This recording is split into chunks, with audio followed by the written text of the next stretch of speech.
بسم اللہ الرحمن الرحیم۔ منافق کسے کہتے ہیں؟ منافق اس کو کہتے ہیں جو دل سے تو کافر ہو اور ظاہر میں اپنے کو مومن بیان کرے۔ اس طرح کے لوگ مدینہ میں تھے اور کافروں کے مقابلے میں ان سے نقصان پہنچنے کا زیادہ خطرہ رہتا تھا۔ اس لیے اللہ تعالیٰ نے ان کے حال اور ان کی چال سے مسلمانوں کو آگاہ فرما دیا تاکہ ان سے بچتے رہیں اور ان کے دھوکے میں نہ آئیں۔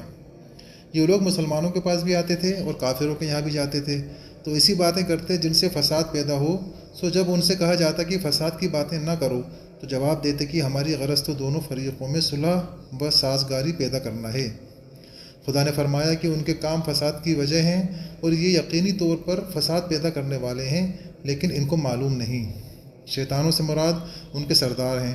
منافق لوگ جب مسلمانوں سے ملتے تو کہتے کہ ہم تو تمہاری طرح مومن ہیں، اور جب اپنے سرداروں کے پاس جاتے تو کہتے کہاں کا ایمان، کیسی مسلمانی، ہم تو مسلمانوں سے دل لگی کرتے ہیں اور اپنا ایمان ظاہر کر کے ان کو مورکھ بناتے ہیں۔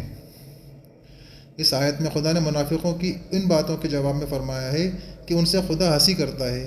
ہنسی سے مراد یہ ہے کہ جس طرح وہ دیکھنے میں ایمان ظاہر کرتے ہیں اور اپنے سرداروں سے مل کر یہ کہتے ہیں کہ ہم تمہارے ساتھ ہیں، اسی طرح خدا دنیا میں ان کو پناہ دیتا ہے اور ان کے مال و جان کو محفوظ رکھتا ہے، اور وہ سمجھے ہوئے ہیں کہ ان کے کام ان کو نقصان نہیں پہنچاتے، لیکن قیامت کے دن ان کو عذاب میں مبتلا کیا جائے گا۔